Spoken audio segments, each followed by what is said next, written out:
కలచివేసిన Kolkata trainee వైద్యురాలు హత్యాచార ఘటన కేసులో స్థానిక సీల్దా కోర్టు ఈరోజు తీర్పును వెల్లడించింది. నిందితుడు సంజయ్ రాయ్ను న్యాయస్థానం దోషిగా నిర్ధారించింది. ఆర్జికర్ ఆసుపత్రిలో ట్రైనీ డాక్టర్పై జరిగిన దారుణమైన అత్యాచారం హత్య కేసులో భారతీయ న్యాయ సంహితలోని సెక్షన్ల కింద సీల్దాలోని అదనపు జిల్లా సెషన్స్ కోర్టు రాయ్ను దోషిగా తేల్చింది. ఇక విచారణ సమయంలో నిందితుడు తన నేరాన్ని మొదట ఒప్పుకున్నప్పటికీ ఆ తర్వాత తనను ఇరికించారని పేర్కొన్న విషయం తెలిసిందే. కాగా నిందితులను రక్షించేందుకే రాష్ట్ర ప్రభుత్వం సాక్ష్యాలను ధ్వంసం చేసేందుకు ప్రయత్నిస్తుందన్న ఆరోపణల నేపథ్యంలో హైకోర్టు ఆదేశాల మేరకు సిబిఐ ఈ కేసును విచారించింది.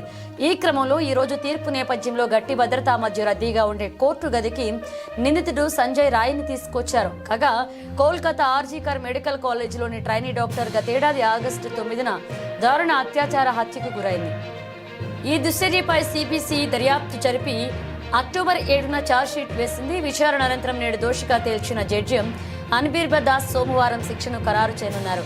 కాగా నేడు తీర్పు వెలువరించిన వెంటనే మృతురాలి తండ్రి ఒక్కసారిగా కన్నీటి పర్యంతమయ్యారు. న్యాయమూర్తిని ఉద్దేశించే వ్యాఖ్యానిస్తూ న్యాయ వ్యవస్థపై మేం పెట్టుకున్న నమ్మకాన్ని మీరు నిలబెట్టారంటూ తీవ్ర భావోద్వేగానికి లోనయ్యారు.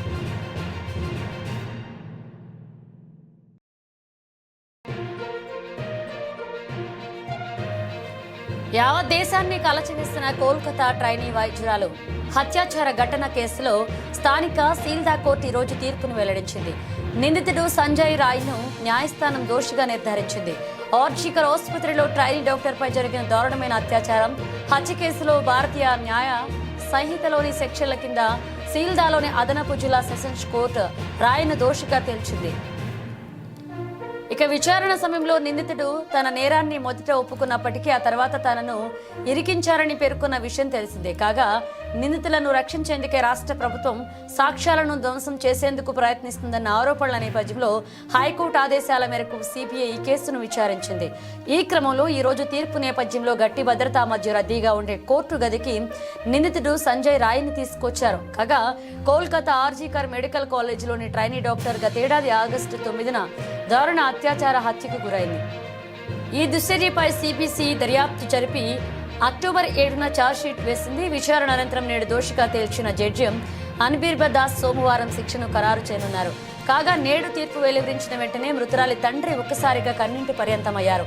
న్యాయమూర్తిని ఉద్దేశించే వ్యాఖ్యానిస్తూ న్యాయ వ్యవస్థపై మేం పెట్టుకున్న నమ్మకాన్ని మీరు నిలబెట్టారంటూ తీవ్ర భావోద్వేగానికి లోనయ్యారు.